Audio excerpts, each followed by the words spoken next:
Аю мен Маса. Алпамсадай аю жұдырықтай қоянды ұстап алып, ешбір жазықсыз құлағынан тартып қинайды. Тіпті бір құлағынан бұрап, жұлып тастай жаздайды. Қоян қатты қапаланады. Құлақ жазылар, көздің жасы құрғарау, бірақ кегім тарқамас, не үшін қорлық көрдім. Маймақ аяққа кездесіп қалсам құримын ғой, оған жұлғыза беруге құлағым шыдай ма? Аю осы ормандағы аңдардың ең күштісі. Мұңыңды кімге барып шағарсың? Қасқыр мен түлкі де оның араларынан қыл өтпейтін сыбайлас достары. Енді кімнен қорғаныш табармын деп жылайды ол. Сол уақытта қалың қамыс ішінен маған қорғала деп бір жіңішке дауыс шыңқ ете түседі. Қоян сол көзінің қиығын тастап еді, Маса екен. Сен қандай қорғаныш бола аласың? Ол аю, сен шіркейсің. Аюға не істей алмақсың сен?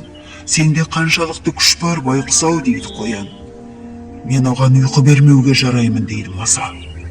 Ыстық орман ішінде аю жанын қоярға жер таппай, әбден қалжыраған соң бүлдірген жапырағының үстіне жатып дем алмақшы болады. Көзін жұмғаны сол еді, нақ құлағының үстінен ызың деген дыбыс естіледі.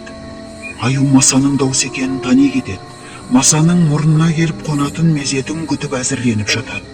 Маса айнала ұшып жүреді де аюдың тұмсығына келіп қонады. Маймақ аяқ ойланып жатпайды. Бар күшін салып, сол жақ табанымен мұрнын ұрып кеп қалады. Аюдың тұмсығына қонудың немен тынатынын Маса қайдан білсін? Аю оң жағына аунап түсіп, көзін жұмып есіней беріп еді, тағы да құлағының тұсынан ызың деген дауыс естіледі. Маса сірә аюдың табанынан құтылып кеткен болу керек. Енді қай жеріме қонар екен ол деп ұйықтаған болып, қозғалмай тыңдап жатады аю.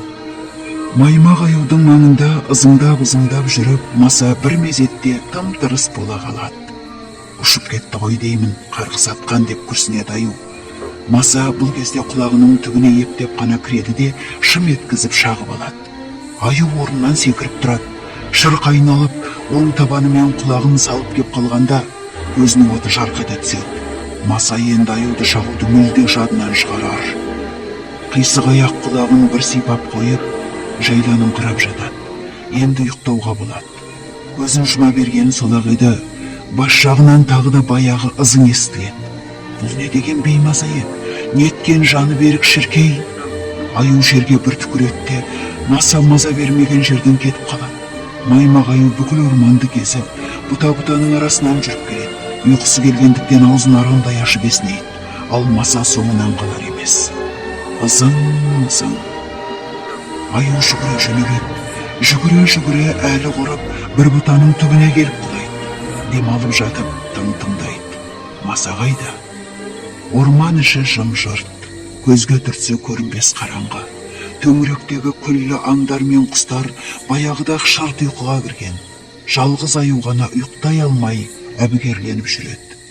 Міне пәле, бір жаман Масаның мені осыншалық әурелегенін көрдің бе? Осымен кәдімгі аюмын ба жоқ па? Тіпті одан қашып құтылғаныма да маңға шүкірлік. Енді рақаттанып ұйықтайтын шығармын, дейді аю. Аю жаңғақ ағашының түбіне барып орналасады. Көзін жұмады да қалғып кетеді. Ол түс көре бастайды. Түсінде орман ішінен араның ұясын тауып алыпты. Онда бал тіпті көп екен. Ол ұяға аяғын сала бергенде кенет ызың деген дауыс тағы естіледі. Маса аюды тағы да қуып жетіп оятып жібереді. Маймақ аю отырып алып, ызаланып, ыңқылдай бастайды. Ал Маса тас қараңғыда оны айналып, біресе қатты, біресе жай ызыңдай береді. Ызылдап, Маса жым-жырт бола қалады. Аю тыңдап тұрып, жаңғақ ағашының түбіне жасырына түседі де, көзін жұмып қалғып кетеді. Бойы да жылына бастаған сол еді, Маса тағы да ызың ете қалады. Маймақ аю бұтаның түбінен шығады да жылап қоя береді. Соңымнан қалмай қойдау қарғыс атқан, тұра тұр бәлем, таң атқанға дейін кірпігілмей отырсам да сенің көзіңді жоямын. Маса күн шыққанша аюға ұйқы бермейді.